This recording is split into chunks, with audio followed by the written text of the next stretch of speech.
우크라이나의 얘기가 나왔으니까 이 아이 주제 감안하면 그 우크라이나 소식 네. 안 짚고 넘어갈 수가 없네요. 빠르게 한번 네. 보겠습니다. 이제 최근에 러시아가 이제 징집 통지를 해서 굉장히 논란이 됐잖아요.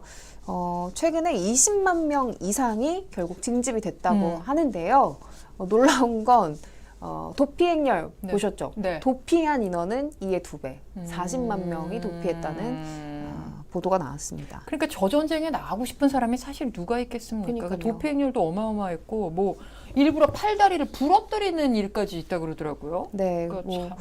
정말 많은 사람들이 이제 도피를 했는데 주변 국경 위주로 많이 빠져나갔고 특히 몽골 같은 경우는 러시아인들을 위한 거주 요건을 완화하는 등 이제 특별히 입국을 막지 않는 모양새예요. 네. 근데 이렇게 도피할 수밖에 없는 이유가 좀 러시아의 징집 기준이 황당하기 때문인데 최근에는 태어났을 때부터 시각장애가 있었던 남성을 대상으로 징집 통지를 해서 논란이 있었습니다. 네. 근데 러시아가 빠르게 이거는 실수였다라고 인정을 하기는 했지만 아니 시각장애인한테 징집 통지서를 보내다니 네. 이거 정말 아무한테나 막 그냥 전부에게 보내는 거 아니야? 라고 사람들이 의심을 할 수밖에 없는 상황인 거죠. 근데 또 뭐 대졸자나 IT 기술 전문가 같은 화이트 컬러 노동자는 징집에서 제외한다는 그런 얘기도 있었어요. 네, 그건 이제 러시아 정부가 공식적으로 이야기를 한 거였거든요. 그러니까 징집을 한다고 하자 이제 러시아의 경제를 이끄는 기업들에서 빠르게 반발을 한 거죠. 그러니까 이제 러시아 이제 정부에서 IT 기술자들 그리고 고학력 노동자들은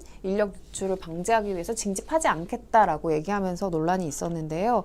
그러다 보니까 이제 가난한 사람들 네. 그리고 특히 소수민족을 중심으로 징집되는 거 아니냐 이런 비판의 목소리가 나왔고 최근에 이제 빈곤 지역 입대자들에게 러시아 군 당국이 보상이랍시고 생선을 줘서 또 논란이 됐어요. 그러니까요. 저도 어제 이 뉴스 보고 진짜 기가 막혔습니다. 그러니까 이게 사실 돈을 제대로 주고 보상을 한다 해도 안 가고 싶은 전쟁인데 생선으로 인센티브를 준다?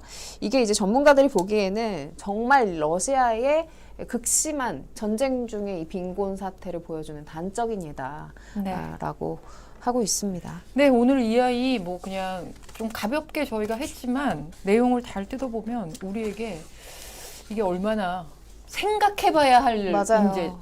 문제인지 유일한 분단 국가로서 우리가 이거를 그냥 남의 일로 생각하지 않고 공론화해보는 일이 진짜 필요할 것 같아요. 필요할 것 단계가. 같습니다. 네, 오늘 이야기 군대 여기까지 듣겠습니다.